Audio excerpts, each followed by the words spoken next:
Good afternoon. The time is 2:03 p.m. and I call to order this meeting of the Health, Education, and Welfare Committees. If you would all stand if you're able, I will ask Representative Anna Marshall to do our invocation. Creator God, we just thank you for this opportunity of coming together and conducting the business of the nation. And we just continue to look to you for our guidance and for wisdom and for knowledge as we make the best decisions for our people.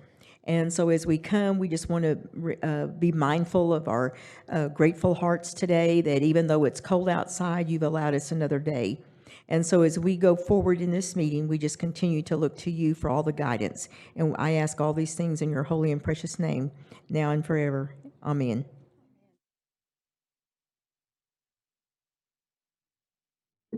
Hello, Representative Marshall. We are down to our roll call by Legislative Clerk April Lindsay. Mary Crawford. Present. Joyce Deere. Present. Leonard Gouge. Here. Robert Huff. Here. Anna Marshall. Present. Madam Chair, you got 5 present and 0 absent. 5 present and 0 absent. Establishes a quorum. All business conducted will be official. First order of business is approval of minutes of October the 11th, 2023. Madam Chair, Yes, Representative Marshall. I make a motion to approve the minutes with any necessary changes. We have a motion on the floor from Representative Anna Marshall to approve the minutes of October the 11th. Is there a second? Second. Second by Representative Crawford. Roll call vote, please. Anna Marshall. Yes. Leonard Gouge. Yes. Robert Huff. Yes. Mary Crawford. Yes. Madam Chair, you got 4 in favor and 0 against. 4 in favor and 0 against. The minutes of October the 11th, 2023 are approved. Our first order of business is TR 23-113. It is a tribal resolution of the Muskogee Creek Nation authorizing the principal chief to execute a project agreement between the Board of Trustees of Western Michigan University and the Muskogee Creek Nation. Sponsor, Representative Mary Crawford. Madam Chair, motion for due pass. We have a motion for a due pass from Representative Crawford. Is there a second? Second. Second from Representative Marshall. Discussion. I'm Katura Bunner with the WIC program. I just came in case there were any questions or anything about the agreement. Could you say your name again, please? Katura Bunner with the WIC program.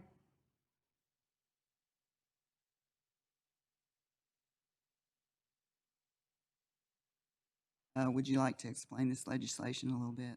Yes, so this is in support of our WIChealth.org online nutrition platform that we utilize for our participants to be able to log in and complete nutrition education lessons prior to their appointments, kind of meeting them where they are so that they don't have to take off work, miss class, things like that to attend a WIC appointment for nutrition ed.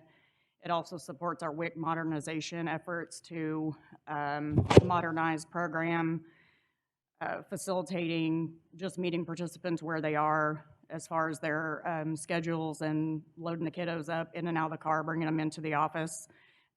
We have utilized WIChealth.org since 2019, and it's just consistently been passed through legislation, but there's language in this one to allow Chief to sign the agreement year after year without having to continuously come through council. So that was the only change in it coming through this year. Thank you, Ms. Monroe. Are there questions from the committee? Yes, Madam Chair. Representative Marshall, you have the floor. Okay, you have your start date is October 1, 2023. Correct. So what have you done up to that point since? They have continued to let us utilize the service until we can get it through legislation and then get payments sent out to them. Oh, okay. So whenever you talk about this one-time payment of $4,340, is that going to be at the completion or just as you begin to use it? That is our annual fee for utilizing the service. That has been ongoing since 2019. That's what we pay annually. Are there questions from council online or in attendance? Hearing none, roll call vote, please. Did somebody say something? Yes, Madam Chair, this is Sandy Golden. Representative Golden, you have the floor. Yes, I just wanted to ask Ms. Bunner, if this contract is for however long it is, how does the council know every year that we have this 4,000? Is it automatically put in your budget? And how do we know what's going on with changes in the contract? So the $4,340 is awarded by the USDA each year, every fiscal year, within the WIC budget. And the agreement is sent through the Attorney General's office prior to chief's signature to just make sure that the agreement is sound. There aren't any significant changes to the original agreement, things like that. So the dates on it will just start like Ms. Marshall said, but there's no ending to it, or there Correct. is, and he just automatically signs it every year? Correct. We just renew it every year from October 1 to 9/30, and there is language in there that either party can get out of the agreement if that's what we decided we wanted to do, if we didn't want to utilize the software anymore, if we found something different. But no, it's from October 1 to 9/30 every year. And so the language in there covers the nation if the Nation WICS program wants to make changes. That is correct. Attorney General reviews all of that each year for us. Okay. Thank you, Ms. Bunner. Thank you, Madam Chair. You're welcome. Thank you, Representative Golden. Are there other questions from the council online or in attendance? Hearing none, roll call vote, please. Yes. Anna Marshall, Yes. Leonard Gouge, Yes. Robert Huff. Yes. Madam Chair, you got 4 in favor and 0 against. 4 in favor and 0 against. TR 23-113 is approved. Next item is TR 23-114, a tribal resolution of the Muskogee Creek Nation authorizing the principal chief to execute a license purchase master customer agreement with Health Choice for the benefit of the Muskogee Creek Nation Department of Health. Sponsor, Mary Crawford. Motion for due pass. We have a motion for due pass from Representative Crawford. Is there a second? Second. Second from Anna Marshall. Representative Marshall. Discussion. Good afternoon, Madam Chair and members of the committee. Afternoon. I'm Spencer Torbett. I'm an attorney for the Department of Health. This contract is a standard network participation agreement. Health Choice is an insurance provider, I believe the largest insurance provider for state of Oklahoma employees, which would include teachers like that. The primary issue is that it does contain a governing law provision for the state of Oklahoma. Thank you. Are there questions from the committee regarding this legislation? Are there questions from council online or in attendance? Hearing none, roll call vote, please. Mary Crawford, Yes. Anna Marshall, Yes. Leonard Gouge, Yes. Robert Huff. Yes. Madam Chair, you got 4 in favor and 0 against. 4 in favor and 0 against. TR 23-114 is passed. NCA 23-133, a law of the Muskogee Creek Nation authorizing the expenditure of grant funds awarded from the Department of Health and Human Services Administration for children and families for the benefit of the Muskogee Creek Nation Office of Child Care. Sponsor, Leonard Gouge. Motion for due pass. The motion for a due pass from Representative Gouge. Is there a second? Second. Second from Representative Marshall. Discussion. My name's Yolanda Lewis. I'm here representing the office. What was your first name? Yolanda, Yolanda Lewis? yes. You have the floor. Okay. With this grant, we receive this funding yearly. It does help pay for like the administrative day-to-day cost as well as direct services for the child care providers and the families. So this money is sent to us quarterly. Can you hold up just for a moment? We hear some disruption from someone that's online. Could you put Your phone on mute. Okay, now, please, Ms. Lewis, would you continue, please? Thank you. Okay. So, do I need to repeat what I had said? Okay, because I didn't know if they. Okay, so with the grant, we do receive this funding yearly, so it is mandatory, so, but we receive it like quarterly. So with it, we pay for like administrative day-to-day costs as well as tribal child care providers and families that are on our program. Are there questions? Are you done? Are there questions from the committee for Ms. Lewis? Yes, Representative Crawford? Did you say yearly or quarterly? We receive, like the mandatory, it is for like the year, but how they submit, or how they give our funding, it's broke out like a Oh, okay. quarterly, award letter. Thank you, Representative Crawford. Thank you. Are there any other questions from the committee? Are there any questions from the council online or in attendance? Hearing none, roll call vote, please. Leonard Gouch, Yes. Robert Huff, Yes. Mary Crawford, Yes. Anna Marshall. Yes. Madam Chair, you got 4 in favor and 0 against. 4 in favor and 0 against. NCA 23-133 is passed.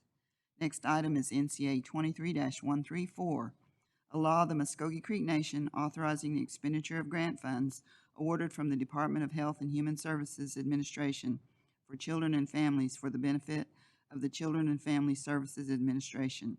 Sponsor, Mary Crawford. Motion for due pass. We have a motion for a due pass from Representative Crawford. Is there a second? Second. Second from Representative Marshall. Discussion. Hello, my name is Michelle Bender, and I'm the Director for Children and Family Services. And so this is our 4B grant funds. We get them annually over a period of 5 years. And so this is the award that we get for this year, and then we have a 25% match from the tribal side that's already been already approved.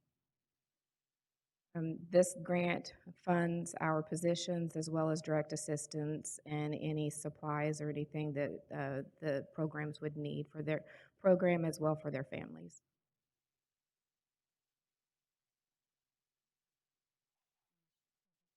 Are there any questions from the committee for Ms. Bender?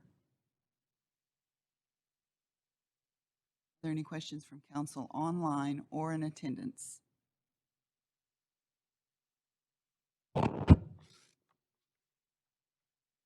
Hearing none, roll call vote, please. Mary Crawford, Yes. Anna Marshall, Yes. Leonard Gouch, Yes. Robert Huff. Yes. Madam Chair, you got 4 in favor and 0 against. 4 in favor and 0 against. NCA 23-134 is passed. Thank NCA 23-135, a law of the Muskogee Creek Nation authorizing the expenditure of grant funds awarded from the Department of Health and Human Services Administration for children and families for the benefit of the Children and Family Services Administration. Sponsor, Mary Crawford. Motion for due pass. We have a motion for a due pass from Representative Crawford. Is there a second? Second. Second from Representative Marshall. Discussion.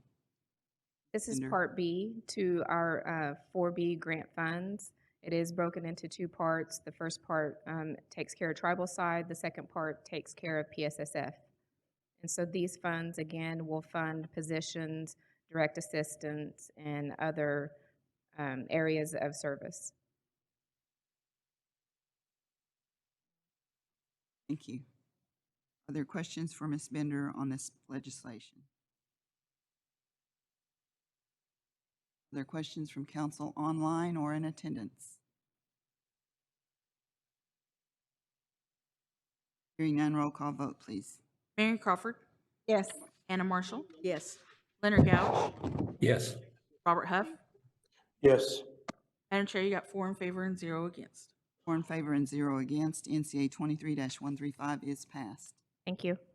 We are down to other business. We will have an update from the health system. Excuse me, Madam Chair. I have I would like to add NCA 23-151 to the agenda. Okay, we have a motion under other business for Representative Anna Marshall to add NCA 23-151 to the agenda. Is there a second? Second. Second by Representative Mary Crawford. Roll call vote, please. Anna Marshall, Yes. Leonard Gouch, Yes. Robert Huff, Yes. Mary Crawford. Yes. Madam Chair, you got 4 in favor and 0 against. 4 in favor and 0 against. NCA 23-151 is approved to add to the agenda. NCA 23-151 is the law of the Muskogee Creek Nation amending NCA 22-053, a law of the Muskogee Creek Nation authorizing the expenditure of American Rescue Plan fiscal recovery funding for the benefit of Children and Family Services Administration. Sponsor Representative Anna Marshall. Yes, a motion for due pass. We have a motion for a due pass from Representative Marshall. Is there a second? Second. Second from Representative Crawford. And we have Mrs. Bender Yes. to give us an overview of this legislation. Yes. So I'm Michelle Bender, Director for Children and Family Services. And so in this NCA, we're asking to amend it so that we are able to spend some of the funds within the NCA. The original NCA was a little bit tight as far as the allowed expenditures. And so what we were trying to do is kind of loosen that up a little bit to increase, to add in a supply line, as well as it would decrease our original direct assistance to 1.6, and then the contractual line item won't change, but we were also going to add in a vehicle line item. What we're needing to do is provide for our families. And so we're trying to increase how much we will provide for our foster families per child from $5,000, which is in our policy, to $10,000, and then also provide for the families in other areas. But to do so, we need to add in the supply and then add in the vehicles as well. Children and Family Services has a fleet of vehicles. Most of our vehicles are over 200,000 miles on them. And some of them, we've had a couple that had issues. One, the heat and air does not work in. The other, the transmission has gone out. And we have some that they're too old, the miles are too high. And so what we were proposing is to loosen the NCA a little to be able to purchase at least 4 vehicles for the use of foster care as well as transporting foster children. We do not have any vans currently in our fleet, and we need at least 2 of those to transport sibling groups to doctor's appointments, visits, and counselings. And so that's kind of what we were wanting to spend the amended version on. Thank you, Ms. Bender. Are there Thank you. questions from the committee for Ms. Bender? Yes. Representative Marshall, you have the floor. Thank you, Madam Chair. Mrs. Bender, you have supplies at $100,000. So exactly what are you going to be doing We with the estimated 100,000? it because we were having to amend the original, which was set for 2022.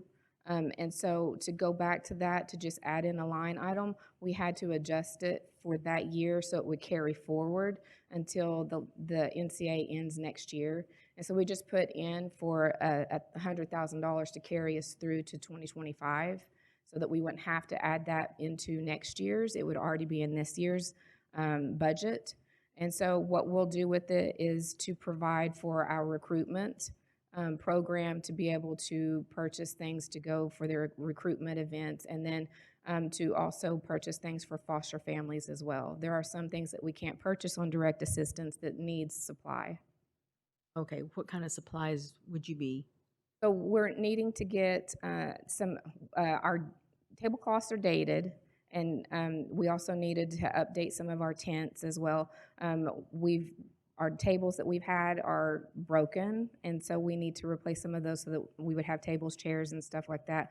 We're also going to be looking at providing for families as far as when we do supplies, we go to Walmart and we buy things for the kids. So if they need school supplies, if they need anything for any of their extracurriculars, that we can't buy those things on a direct assistance ticket, we have to have them on a supply ticket. And so that was the reason why. And we just kind of did an overestimation of 100,000 to just make sure that we had enough money in there that would carry us to 2025.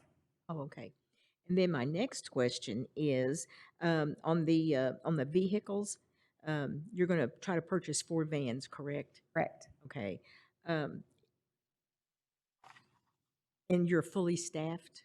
We are at 45 staff members as of today, so we are now fully staffed, and now we are working on phase 2 of our hiring. And so now we have 8 positions that are going out to now start filling into that gap of getting up to the 60 marker of having staff outside of our original plan. Okay. So we're quite excited about having 45 staff members currently. Well, congratulations on finally being fully staffed, because I know that's been an issue in the past. Congratulations on that. But also, the people that work in the with foster parents, um,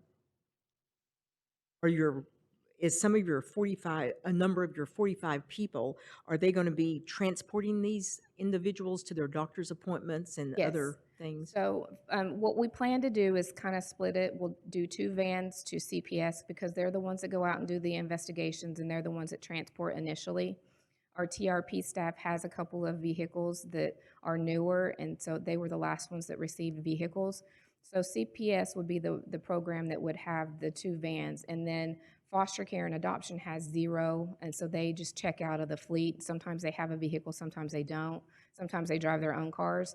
And so what we were wanting to do is buy a small truck and then a van as well, one that has more cargo space, because they're, with this money, we've been buying all of our foster homes and children beds, dressers, large items that we have to haul. And so they're having to haul them in whatever vehicle that they can check out from fleet.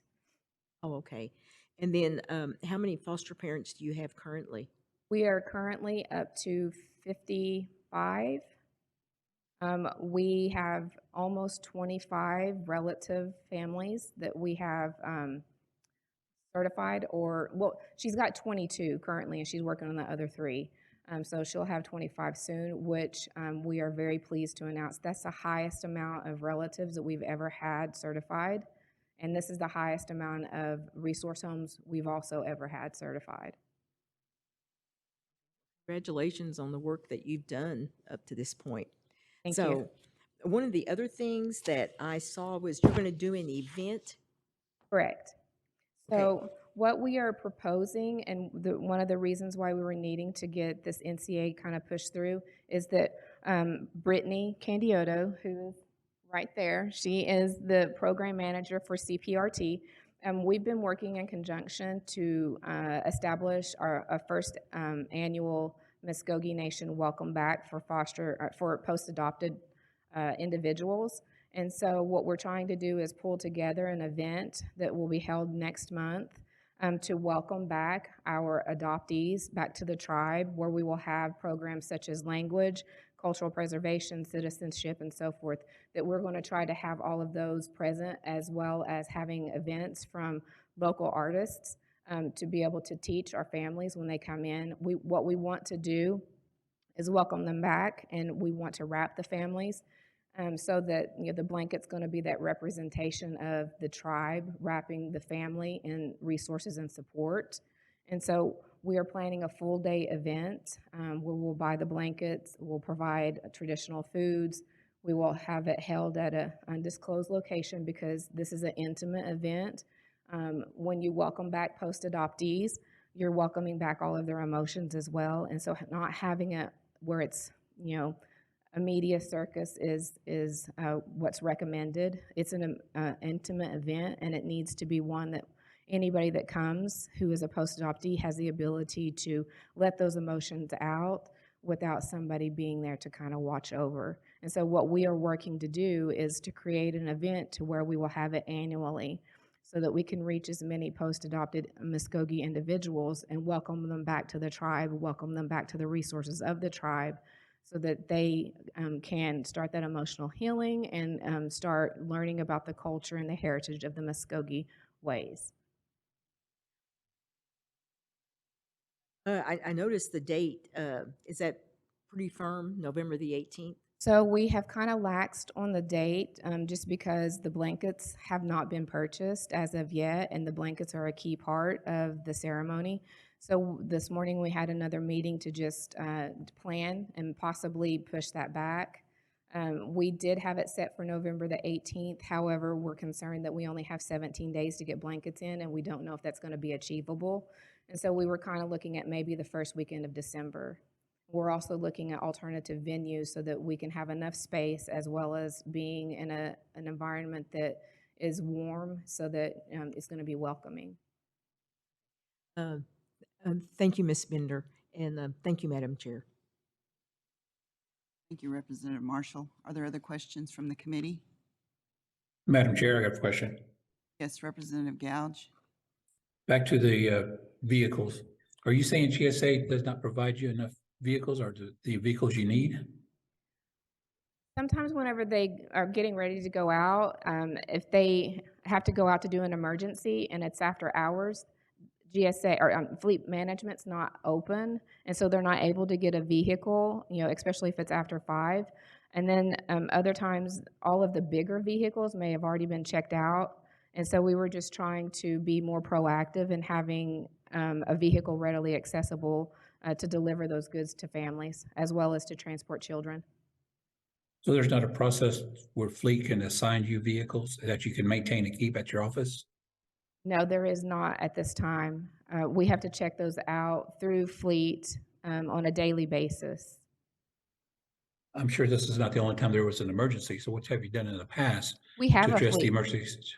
We have a fleet of vehicles within our program. The problem is that our vehicles, the trucks that we have over 250,000. One of them won't even shift into drive. The other one, one of our SUVs, it's a small SUV, it doesn't have heat or air, so we can't transport anybody in that one. Another one, the transmission has gone out on. And so we're in desperate need of some updated vehicles.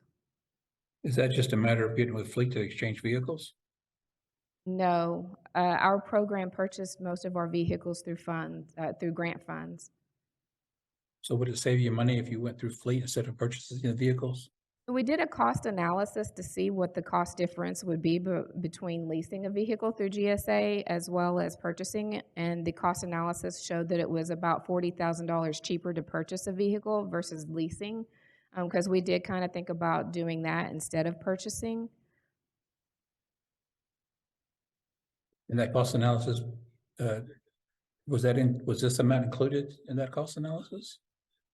The 300,000? Yes. No, the 300,000 is an estimate of based upon the cost analysis of one vehicle. Okay, thank you. Uh-huh. Thank you, Madam Chair. Thank you, Representative Gouge. Are there other questions for Ms. Bender? I have one more question, just for clarification. Representative Marshall, you have the floor. Thank you, Madam Chair. Ms. Bender, on the used vehicles that you have, will you be selling those, or will fleet take them back, and then they offer them to communities or to Creek citizens if they want to purchase them? The one that the transmission has gone out Yeah. on, we can't do anything with it, so it has been surplus back to fleet, and they will dispose of it through their procedures. And then others, what we were planning on doing is asking for procurement to trade them in, if that's a possibility. If that's not a possibility, then of course we will surplus it to fleet, and then fleet will dispose of the vehicle. Thank you, Ms. Bender. Thank you, Madam Chair. Thank you, Representative Marshall. Are there other questions from the committee or from council online or in attendance? Madam Chair, Yes. Ms. Representative. Golden? Yes, thank you, Madam Chair. Yes. Ms. Bender mentioned changing the 5,000 to the 10,000 for foster for foster families or adopted parents. I've forgotten how you guys work that out. So it's actually within the original NCA, what it had said is that we would help 400 children. And in a goal to reach that, what we have done with the policy and procedure for this NCA is we've capped the assistance that we provide for the foster child and the foster family at $5,000. And so after 10 months of placement, they have already capped out those services for that incentive, and what we would like to do is increase that from 5,000 to 10,000, and then that way we could further expend the funds to the families so that they can be using those funds for the child. And what are the 5,000, you said over 10 months? What do the families use that for the children? What kind of assistance do they provide? So that money goes to the families, and they can use it at their discretion to purchase the child any items that they may need, as far, outside of what their foster care reimbursement pays. It's in addition to. And so this money will go to the family to, if they have a washing machine that goes out, they can purchase that, because having extra individuals in your home kind of puts a little bit more of a strain on your utilities and the appliances in your home. And so this is just one of those incentives that we give to the family to help them to purchase groceries. Children eat lots of food, and so this money also incentivizes the family to be able to purchase more food, to pay those the utility expenses. If a child has to have specialty childcare, they use the money to pay for those kind of things. It's really at the family's discretion. Okay, thank you. And I was just wondering, and the reason that I asked is because there are some families that they could probably be certified if they could get some work done on their house or their dwelling, if they had those funds, because, and there are relatives rather than non-relatives that could take those children. And I guess I'm asking about over a 10-month period, that's for 1 year, or they get it for another year, Yes, so the $5,000 per child. yeah, so it's $500 per child, and that would, right now, each child is capped at $5,000, and so this would increase for each child up to $10,000. And so it took a family, $500 a month. They were capped out by 10 months, and so this will at least give them another 10 months worth of service. Okay, and I know you probably can't answer this question, but this is ARPA funds that this will be coming out of. The 5,000 cap, was that ARPA funds also? It's all underneath the original ARPA funding source. So I think after 2026, those funds won't be available anymore. What are those families going to do then? They will have to go back to how they were providing for their children prior to. They'll have their state-funded foster care payments. We've kind of let everybody know that this is just an incentive that we've been providing for families while we had the funding to do so, and that it won't last forever. We know that this money needs to be spent by 2025, and that's why we're trying to kind of find other creative ways to make sure that we're spending it, but staying also within the language of the ARPA fund legislations. And we have to make sure that we're spending it according to the writings, the policy procedures, and so forth of ARPA. Yes, and that's, I understand that. I guess my fear or my concern is that once they no longer have the incentive, then your numbers will go down for foster parents. But, I don't know, maybe that will help keep them, with the kids. I don't know. But anyway, that was my concern. So thank you, Ms. Bender. Thank you, Madam Chair. Thank you. Thank you, Representative Golden. Are there other questions from council online or in attendance? Madam Chair, I have one other question. Yes, Representative Gouge. There's a cap of 5,000 per child, is Correct. that correct? As of right now, yes.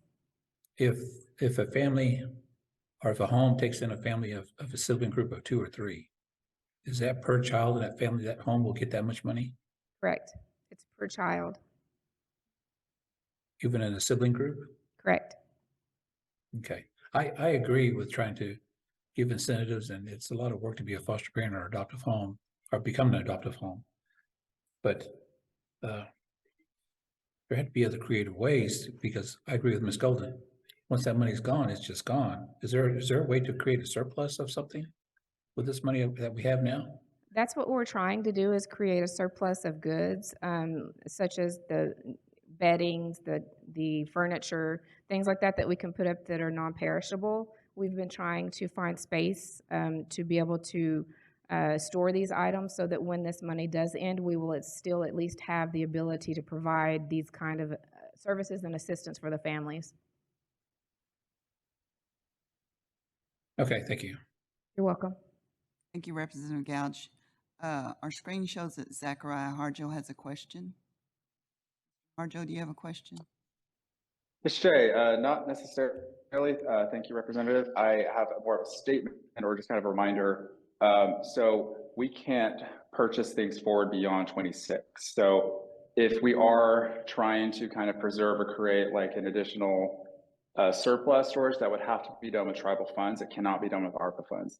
As of right now, unless Treasury informs us otherwise, the funds expire and all assets with them at 26. Now, if we have ongoing projects, infrastructure projects that we have extensions for, we'll know at that time. But for the purposes of this legislation, and I believe there's other pending legislation that would amend the ARPA appropriation that CFSA is in receipt of already, there are some stringent spending guidelines that we can't overcome. And I know to the extent that we've talked, or it's been mentioned about the acquisition of vehicles, those things cannot be covered under ARPA for the purposes of the appropriations that CFSA has already received. And for the purposes of ARPA expiring in 26, we cannot purchase, I guess, equipment or items that would not be theoretically used or demonstrated that we have a need for beyond 26. Now, we could do that, like, so theoretically, if we supplanted, if CFSA has a tribal budget that otherwise ARPA could pay for potentially, we could save that tribal budget and then utilize that to purchase for surplus in the years to come, but we cannot appropriate ARPA funding at this time for anything beyond 26, if that makes sense. So just something to keep in mind. And there are limitations on the way that we appropriated the funding and the eligibility categories that we used to appropriate the initial appropriation for CFSA for ARPA funding that cannot be overcome. And some of the needs that have been outlined here, particularly the vehicles, cannot be absorbed by the ARPA budget that CFSA currently has access to. So just some things to keep in mind. And the surplus that we have currently on hand, those items, as fast as we fill the pods, those items go right back out to the families.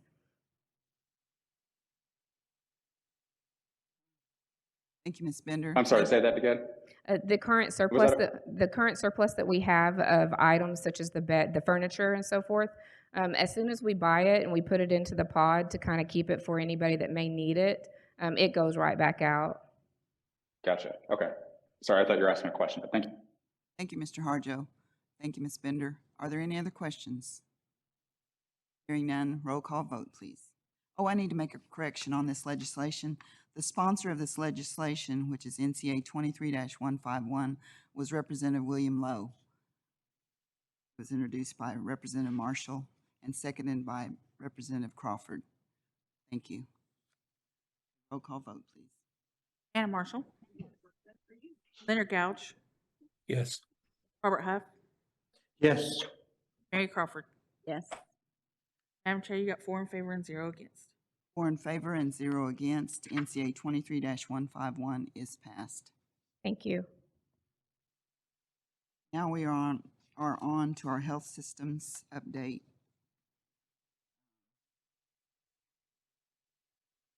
Mr. Terry. Thank you, Madam Chair and members of the committee again. I'm not Mr. Terry, but I'll do my best to fill in for him this Have the afternoon. floor. He did want me to express his regret that he couldn't be here in person. He had an urgent hospital matter that he had to deal with. Here to fill in as much as I can. We did submit the report in writing. It's a little shorter than usual. There's no financial data included in it, just because the meeting is so much earlier this month than normal. So we'll supplement today's report with the financial data as that becomes available in the next couple of weeks. However, in the report, you can see that everything is kind of trending in the right direction. A couple of the highlights from the last month were the Pink Party hosted by the Department of Health annually. I believe they believe the biggest Pink Party they've had as far as attendance goes, so that was good to see. The projects in Sapulpa, Holdenville, and Muskogee are all progressing very well. This month, in the next couple of months, there's going to be a real emphasis on providing flu and COVID vaccinations to the community, which kind of brings me to an announcement here. On Saturday, starting at 10 a.m. to 1 p.m., there will be a drive-through COVID and flu vaccination event at the Medical Center in Okmulgee. It'll be for any Native American citizen 18 and over. So that, I believe, is all I have for you now. So if you have any questions, I'd be happy to do my best to answer them. And if I don't have an answer for you, I'll take it back and work on getting one for you. Question. Yes, ma'am. Drive-through Saturday is for vaccines, any vaccine or the COVID vaccine? COVID and flu. COVID Yes, and ma'am. flu. Yes, ma'am. Thank you. Are there any questions from the committee? Are there any questions from council online or in attendance? Madam Chair. Yes, Representative Golden. Yes, thank you. And Mr. Torbett, you probably don't know the answer to this, but it was the Pink Party was a fantastic gala affair. But I wondered if you know exactly how much the whole thing cost. Did it go under budget, over budget? I do not know, Representative Golden, and I don't want to misinform you at all. So I'll check on that and we'll get you an answer. Thank you. Thank you. Thank you, Madam Chair. Thank you, Representative Golden. Yes, Representative Crawford has a question. Could you give us an update if you have one on the Muskogee Hospital? Yes, ma'am, I'll do my best. So we closed on that hospital, I believe in late July or early August. I think what I saw in the most recent report is we're in the kind of planning stages still. A lot of electrical work and kind of design work is ongoing. So we're in the early stages there, but we are moving towards the next phase there, which would be the renovation, hopefully opening the facility. I don't want to put a date on that because I don't know, but I will check on that and get you an update. Thank you. Thank you, Madam Chair. Thank you, Representative Marshall. Thank you, Mr. Torbett. Are there any other questions for Mr. Torbett from council, from committee or council online or in attendance? Thank you for that report, sir. We're down to announcements. I have two announcements I would like to go over. First is the general election, which is on Saturday. Just a reminder to go and vote if you haven't already. That's an important date for us. And also, we just found out there will be a council oak ceremony Saturday at the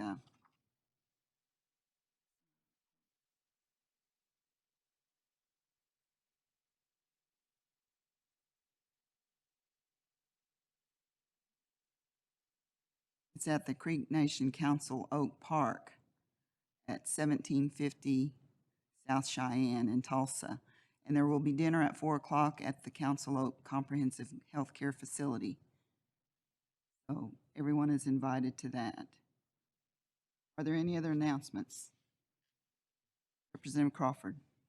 Tomorrow at 9 a.m. in Muskogee, they're having ribbon cutting ceremony at the new tag office. Located at, I believe the address is 415 South York Street. Thank you. Are there other announcements from the committee? Are there any announcements from council online or in attendance? Hearing none, I would like a motion for adjournment.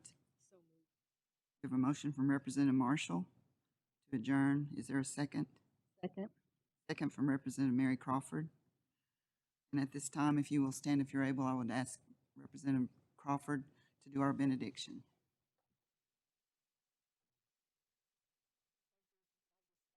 Allowing us to be here today on a beautiful sunshine day. Pray that you watch over all of us as we all go our different directions.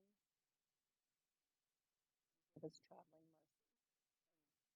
All I ask in your most precious name. No, Representative Crawford. We are adjourned at 2:40 p.m. Thank you.